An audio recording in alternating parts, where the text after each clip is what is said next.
revient à cette histoire de Dieu là, c'est lui l'éducateur suprême, hein, puisqu'il a même institué les punitions et les récompenses.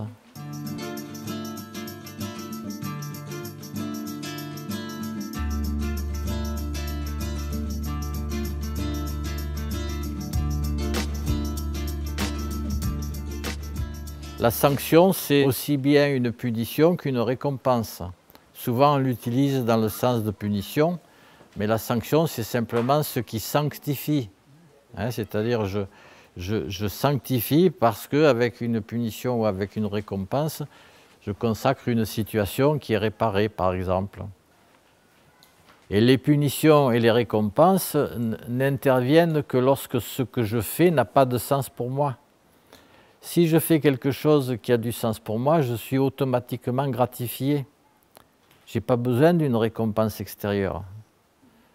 La récompense extérieure, elle vient lorsque ce que je fais n'a pas beaucoup de sens, et c'est pour ça que, notamment, l'école est obligée d'inventer des récompenses extérieures, que sont les notes, avec toutes les conséquences des notes, parce que si tu passes ton bac, tu auras une voiture, enfin, etc. Hein. Ça n'a tellement pas de sens qu'il faut que je trouve une récompense extérieure.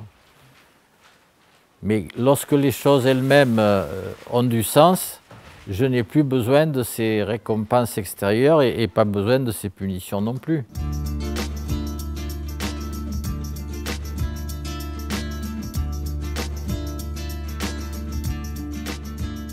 Le bien-être, ce n'est pas incompatible avec l'effort. Ce qui fait la différence dans les efforts, c'est, de mon point de vue, uniquement le sens que je donne à cet effort.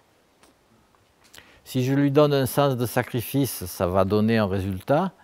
Si je lui donne un sens de ça va améliorer mon bien-être, ma vie ou sa vie, et du coup ça va aussi moi me rendre plus heureux, etc. Voilà, je veux dire, quel sens ça a pour moi? Si ça n'a pas de sens, si c'est simplement faire ça parce que ça lui fait plaisir, ce que font beaucoup d'enfants, c'est qu'ils subissent l'école et ils ramènent de bonnes notes parce que ça fait plaisir à maman ou à papa.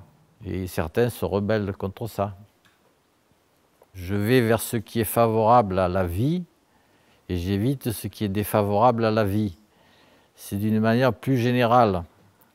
C'est-à-dire que ce qui est favorable à la vie à un moment donné, ça c'est le deuxième stade, ce n'est pas forcément ce qui est favorable à la vie quelque temps après. Donc je retombe dans la notion de juste, y compris en biologie. C'est-à-dire que si c'est bon de manger, si je mange pendant 2 jours sans m'arrêter, ça n'est plus vraiment très bon.